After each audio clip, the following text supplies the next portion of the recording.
ஆண்டவரும் இரட்சகருமாகிய இயேசு கிறிஸ்து நாமத்தில் உங்கள் யாவருக்கும் என்னுடைய அன்பின் வாழ்த்துகள். கர்த்தர் கொடுத்த அருமையான ஒரு நல்ல சாட்சிக்காக அந்த சகோதரனையும் அந்த சகோதரன் குடும்பத்தாரையும் கர்த்தர் ஆசீர்வதிப்பாராக. அவர்களுக்கு செய்த நன்மைகளை ஜேஎல்பி ஊழியத்தில் வருகிற யாவருக்கும் செய்வாராக. அருமையான சகோதரி மெலி சிஸ்டருக்காய் கர்த்தரை ஸ்தோத்திரிக்கிறேன். குடும்பத்தை கர்த்தர் ஆசீர்வதிப்பாராக. ஜூமில் வந்திருக்கிற 30 குடும்பங்களுக்காய் நான் கர்த்தரை ஸ்தோத்திரிக்கிறேன். கர்த்தர் யாவரையும் ஆசீர்வதிப்பாராக. இந்த நாளிலே நாம் ஒரு காரியத்தை தியானித்து நாம் ஜெபிக்க போகிறோம். வெளிப்படுத்தின விசேஷம் 3ஆம் அதிகாரத்திலே ஒரு வசனம் இருக்கிறது. அதனுடைய கீழ்ப்பகுதியிலே அவர்கள் உன் பாதங்களுக்கு முன்பாக வந்து பணிந்து நான் உன்மேல் அன்பாய் இருக்கிறதை அறிந்து கொள்வார்கள் என்று எழுதியிருக்கும். ஆண்டவர் உங்கள் மீது அன்பாய் இருக்கிறதை அவர்கள் அறிந்து கொள்வார்கள். அது கேட்பதற்கு சந்தோஷமாக தான் இருக்கிறது. ஆனால் எப்பொழுதுமே ஒரு வாக்குத்தத்தத்திற்கு முன்பதாக ஒரு லா அண்ட் கமாண்ட்மெண்ட்ஸ் ஆர் நாம் செய்ய வேண்டியதை குறித்து அங்கு எழுதப்பட்டிருக்கும். 8ஆம் வசனத்தில் பார்க்கும் பொழுது உன் கிரியைகளை அறிந்திருக்கிறேன். நம்முடைய கிரியைகள் தான் முக்கியம். நாம் எப்படி வாழுகிறோம், எப்படி இருக்கிறோம் என்ற கிரியைகள் முக்கியம். உனக்கு கொஞ்சம் பலன் இருந்த பொழுது நீ என் நாமத்தை மறுதலியாமல் என் வசனத்தை கை கொண்டபடினார். இப்ப யாரெல்லாம் கர்த்தருடைய வசனத்தை கை கொள்ளுகிறீர்களோ அவர்களுடைய விரோதிகளும் வந்து பணிந்து கடவுள் உன்னோடு இருக்கிறார் என்று சொல்லுவார்கள். 10ஆம் வசனத்தை கூட நீங்கள் வீட்டில் வாசித்து பாருங்கள். அங்கே எழுந்து கொண்டிருப்பதால் என் வசனத்தை நீ காத்து கொண்டபடினார். இங்கு என் வசனத்தை கை கொண்டபடினார். 8ஆம் வசனம் கை கொள்ளுகிறது, 10ஆம் வசனம் காத்து கொள்ளுகிறது. ஆனால் 2க்கு நடுவில் இருப்பதுதான் உன் விரோதிகள் உன்னை பணிந்து கொண்டு தேவன் உன் மீது அன்பாய் இருக்கிறார் என்பதை புரிந்து கொண்டார்கள். சகோதரன் சொன்னார், நாங்கள் ஆகஸ்ட் மாதத்தில் கர்த்தர் சொன்னபடி ஒரு நல்ல கிருபையை தந்தார். நாங்கள் அநேகருக்கு அது ஒரு சாட்சியாக நடத்தி கொடுத்தோம் என்று அவர்கள் சொன்னார்கள். அது ஒரு பாக்கியம். எத்தனையோ பேருடைய வாழ்க்கையில இந்த பியூபர்ட்டி நடக்கிறது, குடும்பங்களிலே பெண் பிள்ளைகள் வாழ்க்கையில. ஆனால் அதையே கர்த்தருடைய நாமத்தை மகிமைப்படுத்துவதற்காக தங்களுடைய எல்லா சூழ்நிலைகளுக்கு மத்தியில் முடியாத போது கூட எப்படியாவது ஆண்டவருடைய நாமம் மகிமைப்பட வேண்டும், அநேகர் கொஞ்சம் சந்தோஷப்பட வேண்டும் என்று பார்த்து பார்த்து அந்த குடும்பம் செய்ததினாலே அவர்களுக்கு மிகுந்த சந்தோஷம். தன்னுடைய 2 பிள்ளைகளுடைய வாழ்க்கையிலும் நாங்கள் செய்யும்படி கர்த்தர் எங்களுக்கு உதவி செய்தார் என்று. இதுதான் இந்த வசனம். 8ஆம் வசனம் கர்த்தருடைய வசனத்தை கை கொண்டார்கள். 10ஆம் வசனம் வெளிப்படுத்தின விஷயம் 3, 8, 9, 10. 10ஆம் வசனம் கர்த்தருடைய வசனத்தை அவர்கள் காத்து கொண்டார்கள். ஆகவேதான் நடுவில் இருக்கிற 9ஆம் வசனத்தின் ஆசீர்வாதம் அந்த ஜனங்கள் உங்களோடு தேவன் இருக்கிறார் என்பதை, உங்களோடு தேவனுடைய அன்பு இருக்கிறது என்பதை புரிந்து கொண்டார்கள். இந்த 3 வசனத்தின்படி அந்த குடும்பத்தை ஆசீர்வதித்ததற்காய் கர்த்தரை ஸ்தோத்தரிக்கிறேன். கர்த்தர் இவர்கள் வாழ்க்கையில் செய்தது போல உங்கள் எல்லாருடைய வாழ்க்கையிலும் எல்லா நேரங்களிலும் செய்து உங்களை கனப்படுத்துவாராக. பொதுவாக பலர் என்ன செய்கிறார்கள், நீங்கள் என்ன கிறிஸ்துவ வாழ்க்கையில் பாருங்கள், பிரச்சனை என்று வரும்பொழுதுதான் அவர்கள் யார் என்பதை நாம் அறிந்து கொள்ள முடியும். அவருடைய சுபாவங்கள், அவர்கள் செய்த நன்மைகள் ஏராளமாக இருக்கலாம். ஆனால் அந்த நன்மையை அவர்கள் பிரதிபலிக்கிற விஷயத்துல தவறுதலாய் போகும் பொழுது பலவிதமான பிரச்சனைகளுக்கு மத்தியிலே அவர்கள் வாழ்வதை நாம் காண்கிறோம். கர்த்தர் இந்த நாளிலே நம் ஒவ்வொருவரையும் சமாதானத்தின் பாதையில் நடத்துவாராக. பல இடங்களுக்கு ஊழியங்கள் சென்று வந்தோம். ஞாயிற்றுக்கிழமை புறப்பட்டு சாயங்காலம் கூட புறப்பட்டு அடுத்த நாள் கோயம்புத்தூர் போனோம். கோயம்புத்தூர்லேருந்து வந்தோம். இரவு வேளை போன் வந்தது. மறுபடியும் கோயம்புத்தூர் போனோம். அலைச்சலோடு கூட இருந்தோம். என்னை விட அதிகமாய் அலைச்சல் அடைந்தது பாவம் மஞ்சுளா சகோதரி அவர்கள். கர்த்தர் அவர்களுக்கு நல்ல பலனையும் ஆரோக்கியத்தையும் கொடுப்பாராக. இன்று நாம் ஒரு காரியத்தை காணப்போகிறோம். The song of Solomon, that is உன்னத பாட்டு. அது பேரே வெறும் பாட்டு அல்ல, உன்னத பாட்டு என்று அர்த்தம். அதுல முதல் அதிகாரம் 5, 6 மற்றும் நான் இது கொஞ்ச நேரத்தில் தியானித்து முடிக்க விரும்புகிறேன். ஒரு புரோக்கன் கல்ச்சர், ஒரு உடைக்கப்பட்ட ஒரு சமுதாய வாழ்வுக்குள்ளே நடைபெற்ற ஒரு சம்பவத்தின் மத்தியிலே நாம் இந்த வசனத்தை நாம் தியானிக்கிறோம். நல்ல வசனம். கர்த்தர் அநேகருக்கு உதவி செய்திருக்கிறார்கள். நீங்கள் வேதத்தை வாசித்து பார்த்தால், கணவனை இழந்து நிற்கிற ஒரு தாய்க்கு எவ்வளவு போராட்டங்கள் இருக்கும் என்று நம்மால் புரிந்து கொள்ளவே முடியாது. தன் கணவனை நம்பி வாழ்ந்தவர்கள் திடீரென்று கணவனை இழந்து நின்ற பொழுது, அவர்கள் எல்லாருடைய வாழ்க்கையிலும் அவர்களுக்கு தலை சாய்க்க இடமில்லை என்று சொன்னது போல, அழுவதற்கு கூட அவர்களுக்கு இடமில்லாத ஒரு தாய். இன்னும் பலவிதமான உபத்திரங்கள் வழியாய் கடந்து வருகிறவர்கள். இவர்களுக்கு ஒரே ஒரு ஆறுதல் இயேசு மட்டும்தான். அதே போலதான் இந்த song of Solomon, song of சாலமன்ல ஒரு மிகப்பெரிய உன்னத பாட்டு. இந்த உன்னத பாட்டிலே நாம் கற்றுக்கொள்ள வேண்டியது அது பியூரிட்டி, ஒரு பரிசுத்தமான ஒன்றை குறித்து நாம் கற்றுக்கொள்ள விரும்புகிறோம். இந்த உன்னத பாட்டு என்பது நாம் எப்படி ரூத்து புத்தகத்திலும் உன்னத பாட்டு புத்தகத்திலும் கர்த்தர் என்றோ இயேசு என்றோ கடவுள் என்றோ எதுவும் இருக்காது.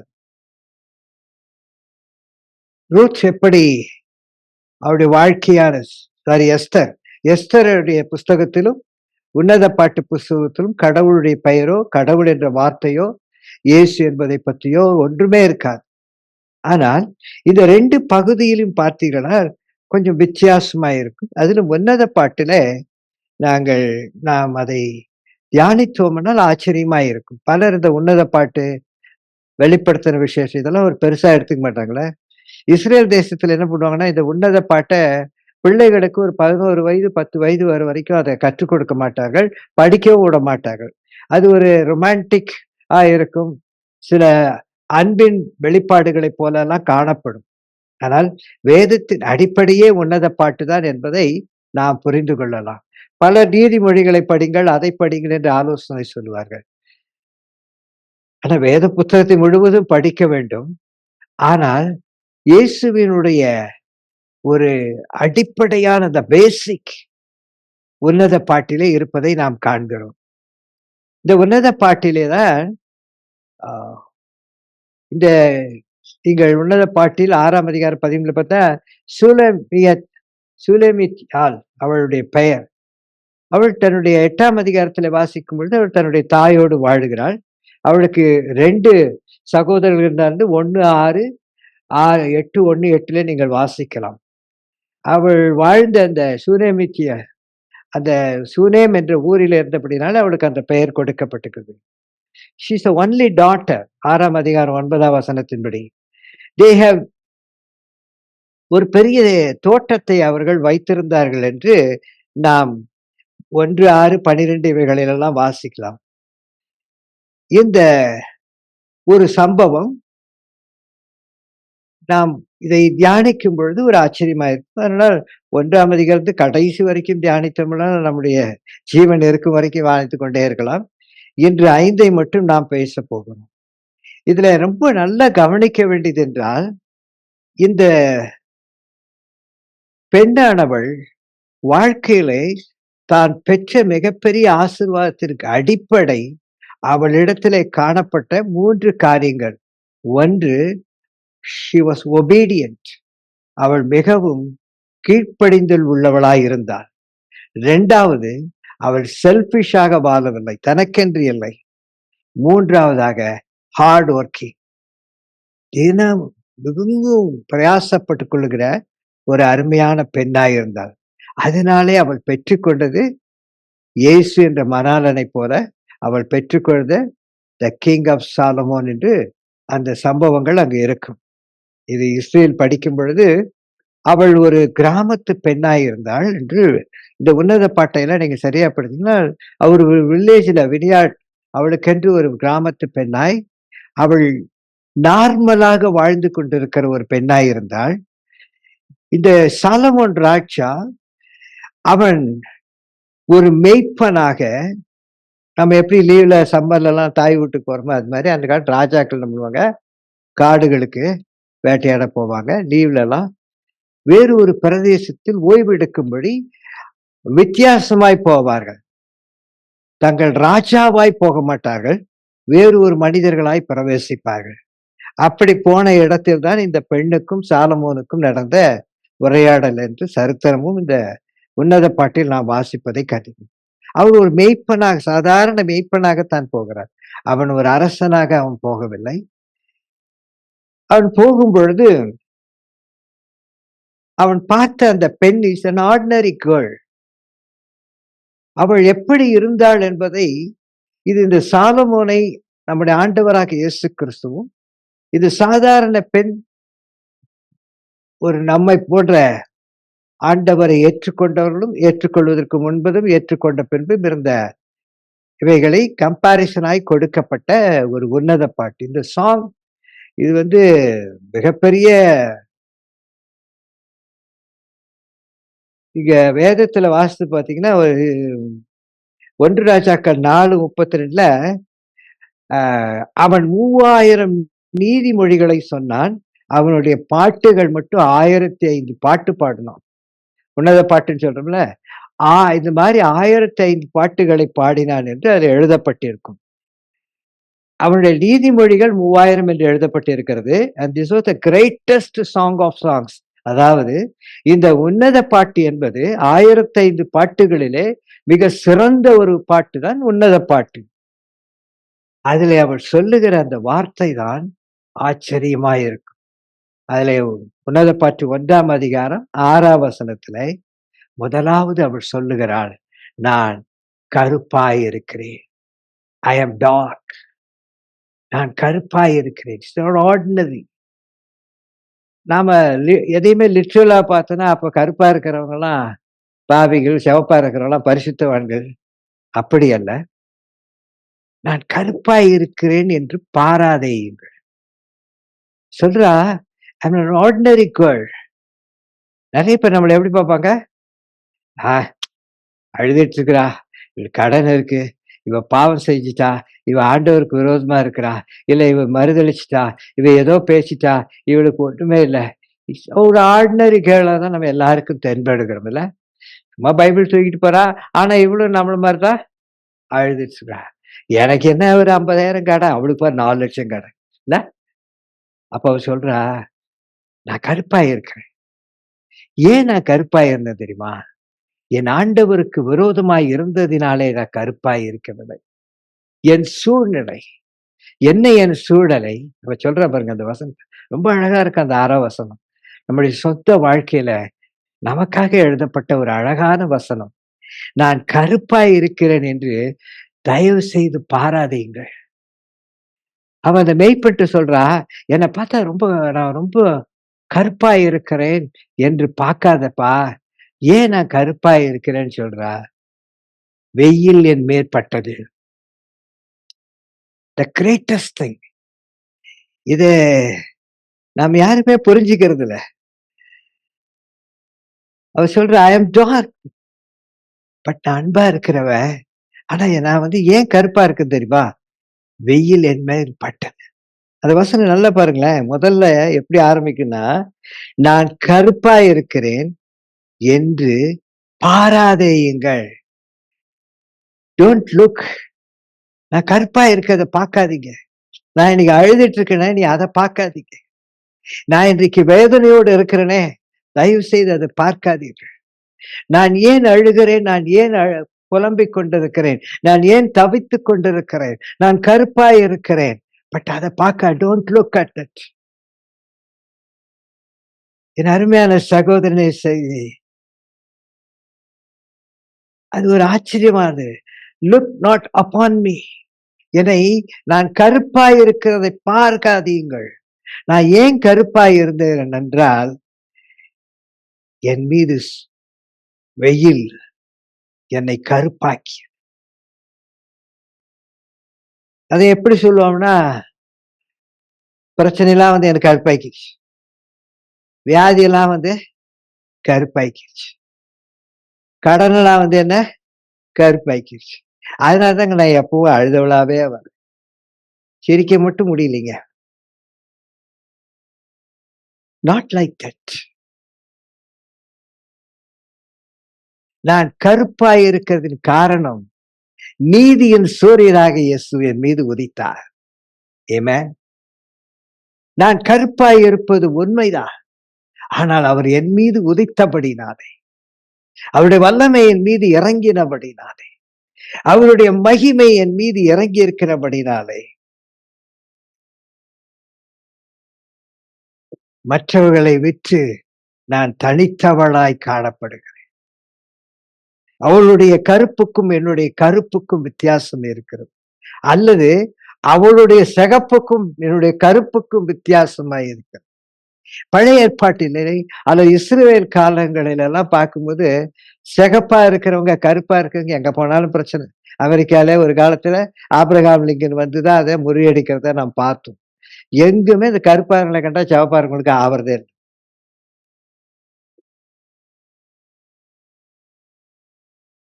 ஆனால் நான் கருப்பாய் இருக்கிறேன். காரணம் கர்த்தர் என் மீது உதித்திருந்தபடியினாலே. ஏன் அவர் என்ன சிகப்பாக்க கூடாதா? ஏன் கருப்பாக்கலாம்? இல்ல. அவருடைய அன்பு, அவருடைய பாசம் என்னை உலகத்தின் மீது அன்பு வைக்க விடவில்லை. நான் அவரை நேசிக்க ஆரம்பித்தேன். அவரை மட்டும் நேசிக்க ஆரம்பித்தேன். என் நேசம் யார் மீதும் இல்லை. எல்லாருக்கும் எல்லாரையும் நேசித்தார்கள். ஒரே சந்தோஷம். பணத்தை நேசித்தார்கள். ஒரே சந்தோஷம். வீட்டை நேசித்தார்கள். ஒரே சந்தோஷம். எதையோ நேசித்தார்கள். வாழ்க்கையில நிறைய சந்தோஷம். ஆனால் நீதியின் சூரியனாகிய இயேசுவை நான் நேசித்ததினாலே இந்த உலகம் என்னை வெறுத்தது. இந்த உலகம் என்னை தள்ளிவிட்டது. இந்த உலகம் என்னுடைய வெளிச்சத்தை காணவில்லை. நான் கருப்பாய் இருக்கிறேன். காரணம் நான் அவர்களைப் போல வாழவில்லை. நான் அவர்களைப் போல சூது வாதுவோடு வாழவில்லை. நான் அவர்களைப் போல நான் அவர்களைப் போல அசுத்தமாய் வாழவில்லை. அவர்களைப் போல என் இஷ்டம் போல வாழவில்லை. நான் வாழுகிற வாழ்க்கைக்கு நான் எந்த அர்த்தமும் கற்பிக்கவில்லை. நான் கருப்பாய் இருப்பதற்கு ஒரே காரணம், நீதியின் சூரியன் என் மீது இருக்கிறது.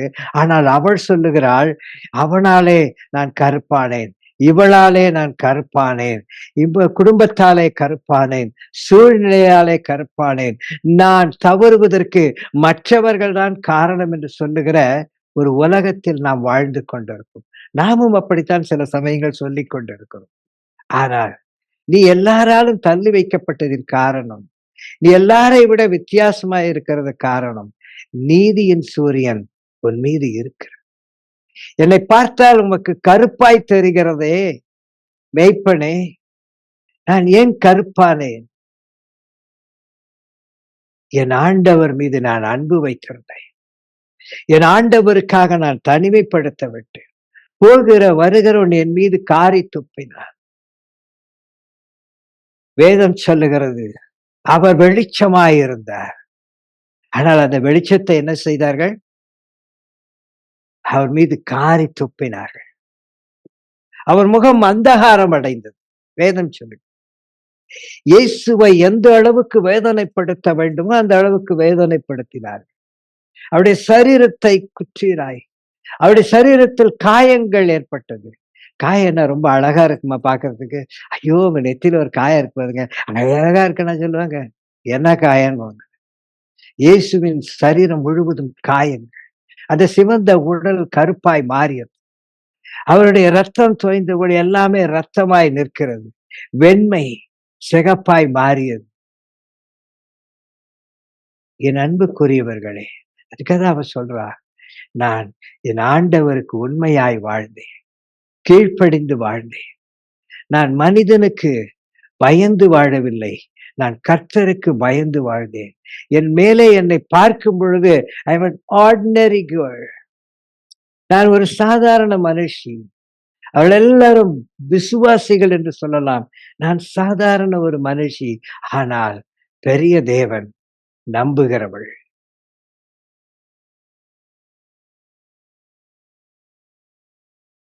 தன்னுடைய நார்மல் லைஃப்ல எனக்கு உலகத்திலேயே இருக்கிறது என் ஆண்டவர் மட்டும்தான். Because the sun has tanned me. அந்த வெளிச்சம், the sun represent the sun of righteousness, நீதியின் தேவனை. என் அருமையான சகோதரனே, சகோதரியே, அவள் சொல்றா பாருங்க, அந்த இடத்துல அடுத்ததா சொல்றா, என் வெயில் என் மேற்பட்டது, என் தாயின் பிள்ளைகள் என் மேல் கோபமாயிருந்தார்கள், என்னுடைய உறவுகள் என் மீது கோபமாயிருந்தார்கள், என்னுடைய குறைவை பார்த்தார்களே ஒழிய என்னுடைய என்னோடு கூட என் தேவன் இருந்தபடினால் நான் தப்புவிக்க விட்டேன் என்பதை அவர்கள் பார்க்கவில்லை. என்னுடைய இருளை பார்க்கிறார்கள். என் தாயின் பிள்ளைகள் என் மீது கோபமாயிருக்கிறார்கள், அல்லது என் உறவுகள், நான் நம்பினவர்கள், நான் நேசித்தவர்கள் எல்லாரும் என் மீது கோபமாயிருப்பதற்கு காரணம் நான் கருப்பாயிருக்கிறேன் என்பதினாலே. ஒருவேளை என்னுடைய குற்றங்கள், என்னுடைய தவறுகளை பார்த்து என் மீது கோபமாயிருக்கிற உறவுகள் உண்டு. ஆனால் என் ஆண்டவர் என்னோடு இருக்கிற ஒரே ஒரு ஸ்லாக்கியம் எனக்கு இருக்கிறபடினால்தான் நான் கருப்பாயிருந்தாலும் அழகாயிருக்கிறேன். ஆண்டவர் இல்லாத கருப்பாய் இருக்கிறவர் அழகாகவே முடியாது. எப்பொழுது நான் கருப்பாக மாறினேன், உலக பிரகாரமாய் நான் கருப்பாக மாறியிருக்கலாம், அல்லது உலக பிரகாரமாய் நான் தவறு செய்திருக்கலாம். ஆனால் ஆண்டவருக்கு முன்பதாய் என்னை தாழ்த்தி நான் ஒபீடியன்ட், என்னை தாழ்த்துகிறேன். ஆண்டவருக்கு முன்பதாய் என்னை மன்னியும் என்று கெஞ்சுகிறேன். ஆண்டவருக்கு முன்பதாய் என் சத்தத்தை உயர்த்தி நீர் என் இரட்சகர் என்று சொல்லி என் பாவங்களை கழுவ நிற்கிறேன். ஒரு நாளும் கடவுள் நம்மை கைவிடுகிற தேவன் அல்ல. திருட என்ன பண்ணுவோம் பார்த்திருக்கீங்களா? நல்ல பூஜை போட்டுட்டு, இன்னைக்கு இந்த வீட்டுல திருடுறேன், நான் மாட்டிக்க கூடாது.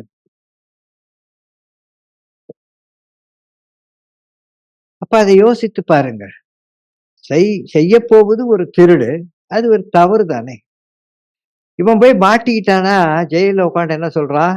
நான் எவ்வளோ பூஜை போட்டு, தேங்காய் உடைச்சி, காணிக்கை போட்டு, எதையெல்லாம் செய்து நான் வந்தேன், மாட்டிக்கிட்டேனே.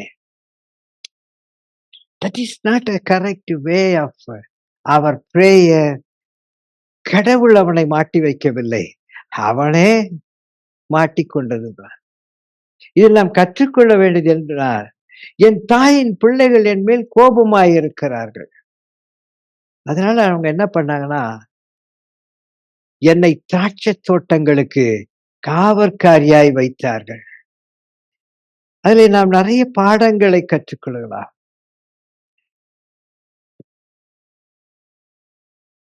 நீங்கள் வேதத்தை நீங்கள் நன்றாய் வாசித்து பார்த்தீர்கள், அது ஒரு ஆச்சரியமான வசனங்களாய் இருக்கதை நீங்கள் பார்க்கலாம். நீங்கள் உன்னத பாட்டிலே அது சொல்லும் பொழுது,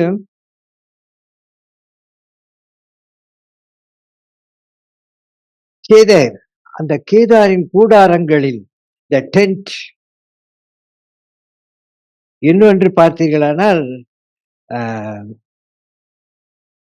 அது ஒரு வித்தியாசமாய் நம்முடைய வாழ்க்கையில் இருக்கும். சாலமோன் 1ஆம் அதிகாரம் நீங்கள் வேதத்துல வாசித்தீர்களால், உன்னத பாட்டு 1 அதிகாரம் 6ஆம் வசனத்திலே அது ரொம்ப அழகாக எழுதப்பட்டிருக்கும். நான் உங்களுக்கு அதை வாசித்தால் அது உங்களுக்கு புரியும் என்ற நம்பிக்கையில் அதை வாசிக்கிறேன்.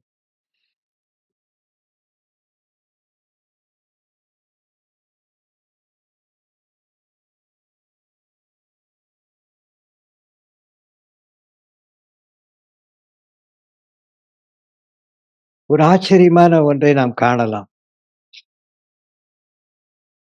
1ஆம் அதிகாரம் 6ஆம் வசனத்தில் 5ஆம் வசனத்திலே அதை நாம் வாசிக்கலாம்.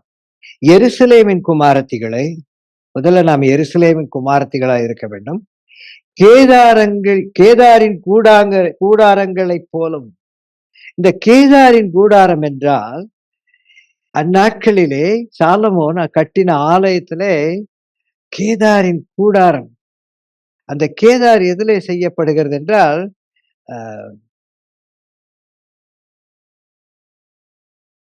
டமாஸ் டமாஸ்கஸ் என்ற ஒரு நகரத்திலே தென்கிழக்கு பகுதியிலே அதை மிக முக்கியமான அது என்னன்னா, கருப்பு ஆடுகளிலிருந்து கொண்டு வரப்படுகிற ஒரு கூடாரம். வெளியிலே அது கேதாரின் கூடாரம். அது ஒரு கருப்பு ஆடு என்ன தோல் மட்டும் என்ன சிவப்பாவா இருக்கும்? கருப்பு ஆட்டு தோல் கருப்பா தானே இருக்கும். வெளியிலே அது கருப்பு ஆடு.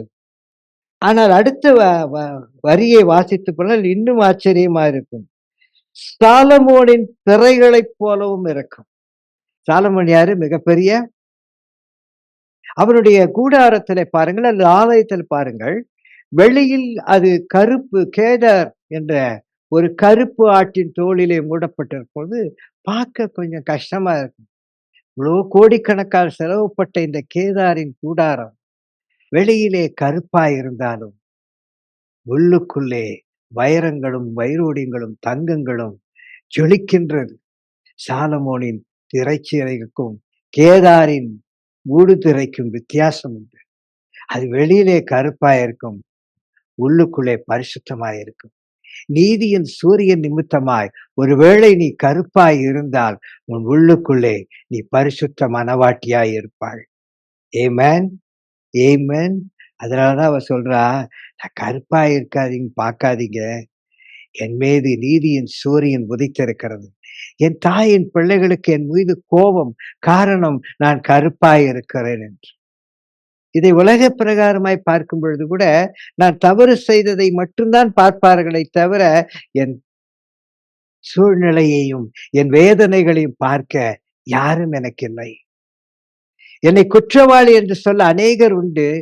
ஆனால் உன் குற்றத்தை மன்னிக்க இயேசு இருக்கிறார் என்று சொல்ல யாருமே இல்லை. இது இன்றைய காலகட்டங்களில். அதனால்தான் அவர் சொல்றா, என் தாயின் பிள்ளைகள் என் மீது, என் உறவுகள், என் சித்தப்பா, என் சித்தி, மாமா, அத்தை, சொந்தக்கார உறவுகள், கணவன், மனைவி, பிள்ளைகள், தாத்தா, பாட்டி எல்லாரும் என்னை பார்த்து என்ன சொல்லுகிறார்கள்? நீ கருப்பாய் இருக்கிறாய். அல்லது உலகம் சொல்லுகிறது நீ பாவியாய் இருக்கிறாய். ஆனால் ஆண்டவருடைய பிள்ளையாய் நீ இருந்தால், நான் கருப்பாய் இருப்பதற்கு வேறொரு காரணம் உண்டு. இயேசு என்னோடு இருக்கிறார். நான் தவறு செய்தவளாயிருந்தால் நான் இயேசுவண்டை வரும் பொழுது அவர் எனக்கு போதும். நான் கருப்பாயிருந்த என் வாழ்க்கைக்குள்ளே ஒரு பரிசுத்தம் வர ஆரம்பிக்கும். நான் தவறு செய்த என் வாழ்க்கைக்குள்ளே ஒரு பரிசுத்தம், இயேசு நீதியின் சூரியன் என் மீது இருக்கும். உலகம் உன்னிடத்தில் சொல்லுகிறது அவள் கருப்பானவள், அவள் பாவியான ஸ்திரீ. அவள் அப்படித்தானே சொன்னாங்க, இவள் பாவியான ஸ்திரீ. அந்த தேசத்து உறவுகள், மக்கள் எல்லாரும் அந்த ஸ்திரீயை இவள் பாவியான ஸ்திரீ என்று அழைத்து வைத்தார்கள். இயேசுவின் பாதத்தை கழுவின அந்த ஸ்திரீயை பற்றி சொன்னார்கள், ஒரு பாவியான ஸ்திரீ என்று கூட இந்த இயேசுவுக்கு தெரியவில்லை. என் அருமையான சகோதரனே, சகோதரியே, நீ கருப்பாய் இருக்கிறதினாலே அல்லது வேறொரு சத்தியத்தின்படி நீ பாவியாய் இருந்து இருப்பாயானால், இயேசு உன் பாவங்களை கழுவி விட்டாரானால், ஒருவேளை நீ தழும்புகளை உடையவராய் இருக்கலாம், ஆனால் உன் தழும்புகள் இயேசுவின் தழும்புகள் எல்லாரையும் சுகமாக்கி கொண்டிருக்கிறது. இயேசுவின் இடத்துல இல்லை, ரத்தம் இல்லாதிருந்திருக்கலாம், சிந்தின ரத்தம் இன்றும் நாளையும் பாவங்களை மன்னிக்கிறதாய். நீ தோற்று போய்விட்டாய் என்று, நீ கருப்பாகி விட்டாய் என்று, நீ குற்றவாளியாய் போய்விட்டார். தாவீதை பாருங்கள், அவன் பாவம் செய்தவனாய் இருந்தான். ஆனால் கர்த்தருடைய பார்வையிலே அவனை குறித்து என்ன சொல்லப்படுகிறது? அவன் என் இருதயத்திற்கேற்றவன். அவன் கருப்பாய் இருக்கிறாய் என்று தேவன் அவனை தள்ளிவிடவில்லை.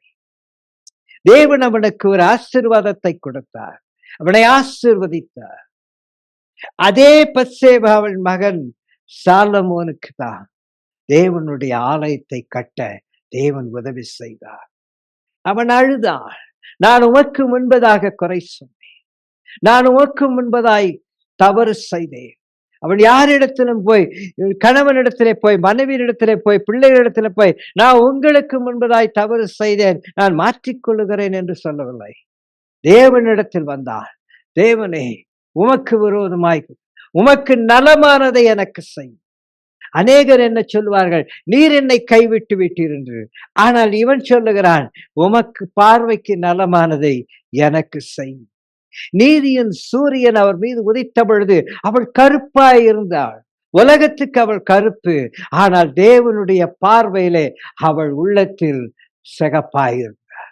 அவருடைய பார்வையிலே நீ கருப்பல்ல, நீ சிகப்பு. எப்படிங்க அதை சொல்றீங்க?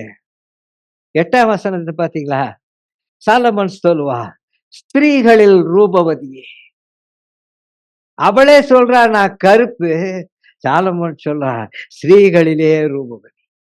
ஏமா கருப்பு சிவப்பா இருக்கிற எல்லாரும் விட நீதாயா ரூபவதி. எவ்வளவு நல்ல ஆண்டவர்.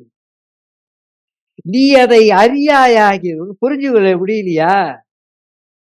மந்தையின் காலடிகளை தொடர்ந்து போய் மேய்ப்பருடைய கூடாரண்டையில் உன் ஆட்டுக்குட்டிகளை மேய விட்டுப்பார். உன் வாழ்க்கையை நல்ல மேய்ப்பினிடத்திலே உன் வாழ்க்கையை வைத்துப்பார். நீ பாய் இருந்தாலும், நீ குற்றவாளியாய் இருந்தாலும், உன் நாடு அல்லது உன் வாழ்க்கையை கொண்டு போய் நல்ல மேய்ப்பினிடத்தில் விட்டுப்பார். அமர்ந்த தண்ணீர் அண்டையில் காணப்படுவாய். அவர் சொல்வாரு, ஸ்திரீகளிலேயே நீ ரூபவதி. ஆமென், ஆமென். தாவீது மிக சிறந்த அரசர் என்று பெயரிட்டார். ஞானவான் என்ற சாலமோன் தன் ஆடுகளை நல்ல மேய்ப்பிடத்தில் மேய்க்காமல் போனதினால் எல்லாவற்றையும் இழந்து போனார். அவருடைய ராஜ்யத்திற்கு முடிவு வர ஆரம்பித்தது அல்லவா? என் அன்பு சகோதரனே, சகோதரி, அவன் சொல்றான், என் சொந்த ராட்சி தோட்டத்தை அவள் சொல்றா, என்னை கொண்டு போய் என்ன பண்ணாங்களா, என்னை திராட்சை தோட்டத்திற்கு காவற்காரியாய் வைத்தார்கள். நான் கருப்பாய் இருந்ததினாலே, நான் குற்றவாளியாய் இருந்ததினாலே நான் அடிமையாய் இருக்க வேண்டும் என்று விரும்புகிறார்கள். நான் அடிமையாய் இருக்க வேண்டும். யாருடைய திராட்சை தோட்டத்தை? அவர்களுடைய திராட்சை தோட்டத்தை நான் காவல் காக்க வேண்டும். அவர்களுடைய சந்தோஷத்தை, அவர்களுடைய உயர்வுக்காகத்தான் நான் போராட வேண்டுமே தவிர, என் வாழ்க்கையானது ஒரு அடிமை போல அவர்களுடைய திராட்சை தோட்டத்தை, அவர்களுடைய விருப்பத்தை, அவர்களுடைய காரியங்களை நான் காவல் காக்க வேண்டியதாயிருக்கிறது. நான் பாதுகாக்க வேண்டியதாயிருக்கிறது. அவர்களுக்காகத்தான் நான் வாழ வேண்டியதாயிருக்கிறது. என் சொந்த திராட்சை தோட்டத்தையோ நான் காக்கவில்லை. என்னுடைய வாழ்க்கையை நான் காப்பாற்றிக் கொள்ளவில்லை. என்னுடைய நேரத்தை நான் அனுபவிக்க முடியவில்லை. என் சந்தோஷங்களை நான் அனுபவிக்க முடியவில்லை. என் பாடுகளை தான் நான் அனுபவித்துக் கொண்டிருக்கிறேன். எனக்கு நியாயமாய் வர வேண்டியவைகள் வரவில்லை. என்னால் புரிந்து கொள்ள முடியாத வாழ்க்கை. ஏனென்றால் நான் கருப்பாய் இருக்கிறேன் என்று அவன் பார்க்கிறான். என் அருமையான ஆண்டவரே, நான் கருப்பாய் இருந்ததற்கு காரணமே நீர் என் மேல் உதித்ததினாலே. அவர்கள் எல்லாரும் எனக்கு விரோதமாய் என்னை கருப்பாக்கி கொண்டார்கள். என்னை வேதனைப்படுத்தினார்கள், என்னை அழ வைத்தார்கள். கடன்காரன் என்னை கண்ணீர் சிந்த வைத்தான். பிரச்சனைக்குரியவன் என்னை வேதனைப்படுத்த வைத்தான். பாவம் என்னை மேற்கொண்டதின் காரணம், அநியாயம் என்னை மேற்கொண்டதின் காரணங்கள் அநேகமாயிருக்கிறது. ஆனால் இவை யாவையும் நிற்க நீர் என் மீது என்னை விரும்பும். கருப்பாய் இருக்கிறேன் என்று பாராதையும். எனக்குள்ளே ஒரு அன்பு இருக்கிறது, எனக்குள்ளே ஒரு பாசம் இருக்கிறது, எனக்குள்ளே ஒரு மனம் திரும்புதல் இருக்கிறது. தாவீது மனம் திரும்பினான். எனக்குள்ளே ஒரு மாற்றம் உண்டு. அப்பொழுது நான் என் வாழ்க்கையை அந்த நல்ல மேய்ப்பினிடத்திலே கொண்டு போய் விடுவேன். என் வாழ்க்கை பார்த்து அவர் சொல்லுவார், ஸ்திரீகளுக்குள்ளே ரூபவதியே. ஆமென். நீ பாவியான மனுஷி அல்ல, ஸ்திரீகளுக்குள்ளே ரூபவதியானவர். My mother's sons were angry with me. My mother's relatives angry with me. அதனாலே என்னை அடிமையாக்க விரும்புகிறார்கள். ஆனால் என் தேவனிடத்தில் மட்டும்தான் நான் போவேன். யார் என்னை கைவிட்டாலும் இயேசு என்னை கைவிட மாட்டார். நான் அவருக்கு முன்பதாய் நிற்பேன். நான் கருப்பாய் நின்றாலும் அவர் சொல்லுவார், ஸ்திரீகளுக்குள் ரூபவதியே. என் அருமையான சகோதரனே, சகோதரியே, இந்த உன்னத பாட்டத்தில் நாம் கற்றுக்கொள்ள வேண்டியது purity of heart and imperishable character. 2 காரியம் தான் அந்த 5:6. உன்னுடைய பரிசுத்தத்தை நோக்கி நீ பிரயாணப்படு. 2வது இம்பெரிஷபிள் கேரக்டர். உன்னுடைய கேரக்டரை அப்படியே நாம் மாற்றிக்கொள்ளுகிறதாய் அவள் அப்படியே மாற்றுகிறாள். அவள் அந்த கிராமத்து பெண்ணாகவே வாழவில்லை. தன்னை ஆண்டவரிடத்தில் அவள் ஒப்புக் கொடுத்த பொழுது சாலமோனுக்கு தன்னை அவள் ஒப்புக் கொடுக்க ஆரம்பிக்கிறாள். ரூபவதியே என்று அழைத்து அவளை கொண்டு போய் அரண்மனையில் வாழ வைக்கிறார். சுலேமியால கொண்டு போய் வாழ வைக்கிறார். அவள் அந்த அரண்மனைக்குள்ளே தன்னுடைய கிராமத்தில் வாழ்ந்தபடி அவள் வாழவில்லை. அந்த அரண்மனைக்கு ஏற்ற ஒரு வாழ்க்கையை வாழ்ந்தாள். அந்த தேசத்து மக்களை நேசித்தார். அந்த அரண்மனைக்குள்ளவர்களை நேசித்தார். அங்குள்ளவர்கள் மீது அன்பு செலுத்தினார். ஐயோ, இவர்கள்தான் என்னை ஏமாற்றினார்கள், இவர்கள்தான் என்னை கொடூரப்படுத்தினார்கள் என்று சாலமோன் என்னை கருப்பாய் இருக்கிறான் என்று நினைக்கவில்லை. நான் கருப்பாய் இருந்த பொழுது என்னை ரூபவதி என்று அழைத்த அவனையும் அவனை சார்ந்தவர்கள் மத்தியிலே நான் என்னுடைய வாழ்க்கையை நடத்துவேன் என்று அவள் நடத்துகிறது தான் இந்த உன்னத பாட்டிலே. No woman should ever doubt her value in the eyes of God. கடவுளுடைய பார்வையிலே நீ எப்படிப்பட்டவள் என்பதை நீ அறிந்து கொண்டாயானால் பரிசுத்தமாய் வாழ கற்றுக்கொள்வோம். கடவுளுக்கு தெரியும் உன் இருதயம், உன்னுடைய நிலைமைகள், சூழ்நிலைகள், நீ ஏன் கருப்பாய் இருக்கிறாய் என்பதை தெரிந்த ஒரே ஒரு ஆண்டவர். அவர் உன்னை பார்த்து சொல்வார், ஸ்திரீகளுக்குள்ளேயே ரூபவதிமாள். We were burnt by fire under the sun, but he still loved us என்று வேதம் சொல்லுகிறது. நாம் அந்த நீதியின் சூரியனாலே நொறுக்கப்பட்டதை போல தென்படலாம். நான் நீதியின் சூரியன் என் மீது விழுந்ததினாலே, இயேசு என்னோடு இருந்ததினாலே என் உறவுகள் என்னை வெறுத்தது, என் ஜனம் என்னை வெறுத்தது.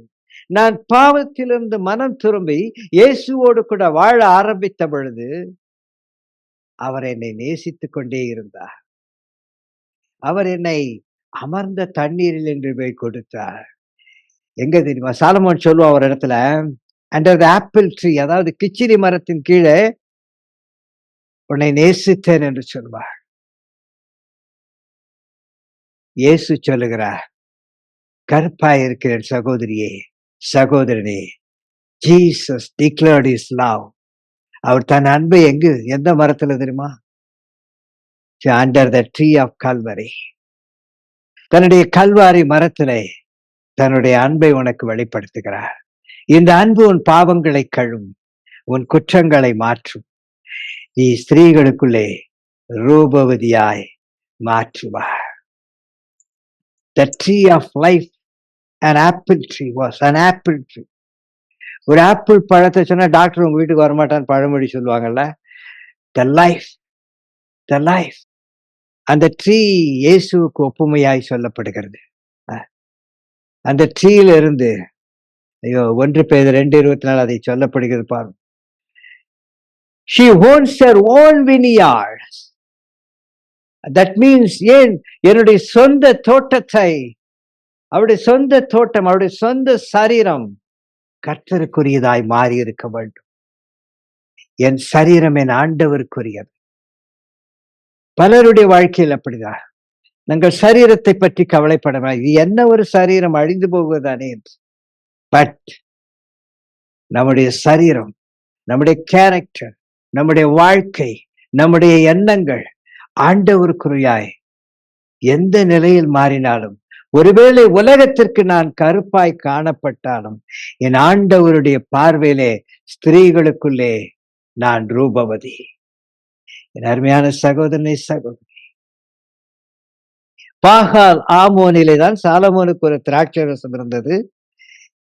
அங்கு என்ன சொல்லப்பட்டிருக்கிறது என்றால், நீங்க 11ஆம் வசனத்துல வாசித்தால், அந்த தோட்டத்தை காவலாளிகள் வசத்திலே அதனுடைய பலனுக்காக ஒவ்வொருவனும் 1000 வெள்ளிக்காசு கொடுத்து குத்தகைக்கு விடுவது போல அவன் தோட்டத்தை அவன் விட்டு விட்டான். பாகால் ஆமோனில் இருக்கிற அந்த திராட்சை தோட்டம் உண்டு.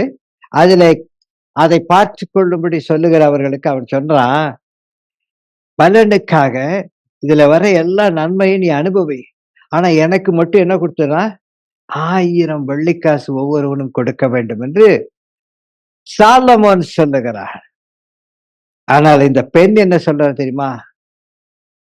கருப்பாய் இருக்கிறவள் சொல்லுகிறாள் 12ஆம் வசனத்துல, என் திராட்சரசம் என் சரீரம் எனக்கு முன்பதாய் இருக்கிறது. சாலமோனே, இயேசுவை உமக்கு அந்த 1000 தந்து விடுகிறேன். ஏமே, இது ஏன் தோட்டம், உன் தோட்டம் இல்ல, நீ குத்தகைக்கு கொடுக்கல. It's my body and my spirit and my soul. ஆனால் நான் உனக்கு 1000 தரேன். என்னை பாதுகாக்கிற போதகருக்கும் ரட்சகருக்கும் 200 தருகிறேன் என்று சொல்லி அவள் சொல்லுகிற அந்த வசனம். அருமையான சகோதரனே, சகோதரியே, நீதிமொழிகள் 31:30 சொல்லி கொடுக்கப்படுகிறேன். சௌந்தரியம் வஞ்சனையுள்ளது, அழகும் வேன். நீ கருப்பாயிருக்கிறாய், பாவியாயிருக்கிறாய் என்று கூட நினைக்கலாம். ஆனால் நீ கர்த்தருக்கு பயப்பட ஆரம்பித்து விட்டால் ஸ்திரீயே நீ புகழப்படுவாய். ஆமென். யாராயிருந்தாலும் புகழப்படுவாய். தோற்று போய்விட்டேன், இழந்து போய்விட்டேன், அவ்வளவுதான் என் வாழ்க்கை என்று இல்லாதே, நீ இந்த ஆண்டவருக்கு பயப்பட ஆரம்பி, நீ ஸ்திரீகளுக்குள்ளே புகழப்படுவாய். கர்த்தர் உங்களை ஆசீர்வதிப்பாராக. I am the rose of Sharon அப்படின்ற நீங்க பார்த்திருக்கலாம். the lily of the valleys. இந்த லில்லி எங்க இருக்கு தெரியுங்களா?